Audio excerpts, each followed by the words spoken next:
আসসালামু আলাইকুম রহমতুল্লাহি ওয়া বারাকাতুহু। কে কেমন আছেন? আলহামদুলিল্লাহ আমি ভালো আছি। আল্লাহ তাআলা আপনাদের সকলকে ভালো রাখুক, এই কামনাই করি। আমি হক্কানি শপ থেকে নাহিদ হক্কানি বলছি। আপনারা ইতিপূর্বে দেখেছেন বাংলাদেশের মধ্যে বিভিন্ন পণ্যের মধ্যে ভেজাল প্রমাণিত হচ্ছে। ছোট বাচ্চারা যেখানে নিরাপদ নয়, সেখানে আমরা বড়রা কি করে নিরাপদ থাকবো? তাই আপনাদের সকলকে সাজেস্ট করব, যে যেখানে আছেন সুস্থ থাকুন। অনেক অনেক দোয়া আপনাদের জন্য রইলো। আমি আপনাদেরকে সাজেস্ট করব, বাচ্চাদেরকে এবং আপনার ঘরের পরিবার পরিজন যারা রয়েছে সকলকে এগুলি খাওয়ান। এগুলি কি?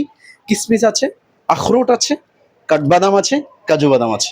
আল্লাহ তাআলা পবিত্র কোরআন মাজিদে বলছেন, কু আনফুসিকুম ওয়া আহলিকুম নারা, তুমি নিজে জাহান্নাম থেকে বাঁচো, আরেকজনকে বাঁচাও। তাই আমি কি করে আপনাকে ভেজাল জিনিসটা দিয়ে আমি জাহান্নামে যাব, সেটা তো কখনো আমার পক্ষে সম্ভব নয়। এই জন্য আমি নিজে বাঁচবো, আমার পরিবার পরিজন যারা আছে সকলকে আমি জাহান্নাম থেকে বাঁচানোর চেষ্টা করবো ইনশাআল্লাহ তাআলা। তাই আপনাদেরকেও বলবো, সুস্থ থাকুন, অনেক অনেক সুস্থ থাকুন। এই জিনিসগুলি সব সময় ঘরের মধ্যে দৈনন্দিন দিনের খাবারের তালিকা রাখুন। সুস্থ থাকুন। সকলকে আবারও মোবারকবাদ। ভিজিট করুন www.হক্কানি শপ বাংলা।